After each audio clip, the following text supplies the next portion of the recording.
మార్చి 29న నందమూరి తారక రామారావు గారు Hyderabad new MLA quarters లో తెలుగుదేశం పార్టీని రూపకల్పన చేసినటువంటి విధానం మనమంతా చూసాం.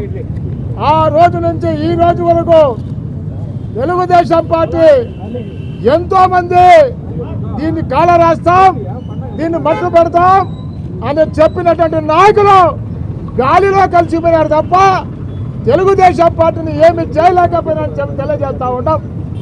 గతంలో ఉమ్మడి రాష్ట్రంలో 4 పర్యాయాలు ముఖ్యమంత్రిగా ఉన్నటువంటి తెలుగుదేశం పార్టీ విడిపోయిన తర్వాత 2014 నుంచి 2019 ఒక పర్యాయం, 2024 నుంచి 2029 వరకు రెండవ పర్యాయం తెలుగుదేశం పార్టీ ఇవాళ ఆంధ్రప్రదేశ్లో కొనసాగుతూ ఉంది. కాబట్టి ఏది ఏమైనా సరే తెలుగుదేశం పార్టీ, ఎన్టీ రామారావు పార్టీ ఇది ఒక సంచలనమైన పార్టీ. లోక్సభలో దాదాపుగా ఉమ్మడి రాష్ట్రంలో 30 మంది ఎంపీలు గెలిచి ప్రధాన ప్రతిపక్ష పార్టీగా ఉన్నటువంటి తెలుగుదేశం పార్టీ ఇవాళ మెజార్టీ ఎంపీతో తెలుగుదేశం పార్టీ ఇవాళ మోడీ గారిని నిలబెట్టేటువంటి పైన మనం చూస్తూ ఉన్నాం. ఏదేమైనా సరే తెలుగుదేశం పార్టీ కడప జిల్లాలో మళ్ళీ జెండా ఎగరవేసి ఇవాళ రెపరెపలు ఆడిస్తూ ఉన్నాం. మీ అందరికీ చెబుతా ఉన్నాం, వచ్చే 44వ జన్మదినం నాడు కడప జిల్లాలో శాశ్వతంగా తెలుగుదేశం పార్టీ జిల్లా ఆఫీసును ప్రారంభిస్తామని తెలియజేస్తా ఉన్నాం.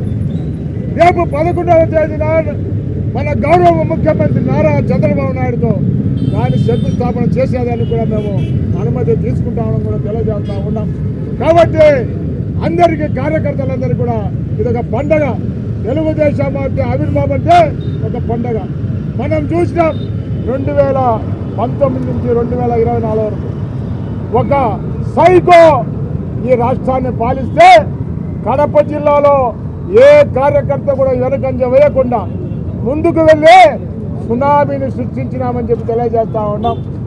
ఏ విధంగా సునామీ వస్తుందో ఆ విధంగా 1999లో ఒక సునామీ.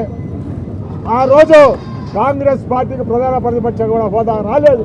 తిరిగి వాళ్ళ సునామీని సృష్టించాం. 164 సీట్లతో కూటమి ప్రభుత్వం ముందుంటే అవతల వైసీపీ ప్రభుత్వానికి ప్రతిపక్ష హోదా లేకుండా చేసినటువంటి ఘనత తెలుగుదేశం పార్టీగా చెప్తా ఉన్నాం.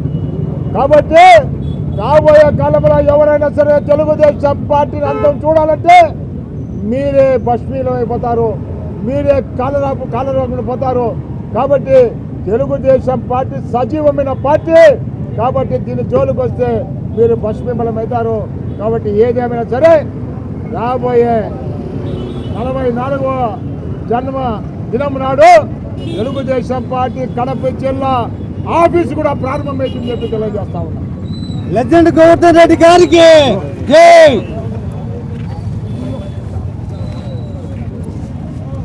43వ ఆవిర్భావ దినం రోజున ప్రతి వాడవాడ కూడా తెలుగుదేశం పార్టీ నాయకులు, కార్యకర్తలు అందరూ కూడా ఒక పండగ వాతావరణంలో పండగ జరుపుకుంటున్నారు. ఆ దినం మహానుభావుడు శ్రీశేషులు ఎన్టీ రామారావు గారు ఒకటే చెప్పారు, సమాజమే దేవాలయం, ప్రజలే దేవుళ్ళు. ప్రతి పేదవాడు కూడా కూడు గూడు గుడ్డ ఉండాలి. అదేవిధంగా మహిళలకు 30% మహిళలు కూడా సమాన హక్కు ఉండాలని చెప్పి, అదేవిధంగా స్థానిక సంస్థల్లో ప్రతి బీసీలకు, మహిళలకు 33% ఇచ్చిన ఘనత కూడా తెలుగుదేశం పార్టీ ఆదినం ఎన్టీ రామారావు గారిది. అటువంటి మహనీయుడు ఆయన బాటలో చంద్రబాబు నాయుడు కూడా నడుస్తూ ఈ దినం దేశవ్యాప్తంగా, ప్రపంచవ్యాప్తంగా తెలుగువాడు ఏ విధంగా ఉన్నాడు అనే దాంట్లో ముఖ్య పాత్ర చంద్రబాబు నాయుడు గారు. కాబట్టి ఈ దినం ఆవిర్భావ దినం అందరూ ఒక పండగ వాతావరణంలో, ఎందుకంటే రేపు ఉగాది ఉంది, ఆ తర్వాత రంజాన్ పండుగ ఉంది. ఈ దినం తెలుగువారి పండగ. ఎందుకంటే ప్రతి తెలుగువాడు కూడా ఆ దినం తెలుగుదేశం పార్టీ స్థాపించినప్పుడు అందరూ కూడా హర్షం వ్యక్తించి ఈ దినం కూడా పండగ చేస్తుంటారు. కాబట్టి అటువంటి వాళ్ళకందరికీ కూడా, కార్యకర్తలకు అందరూ కూడా పేరు పేరున హృదయపూర్వక వందనాలు తెలియజేసుకుంటున్నాము. జై తెలుగుదేశం.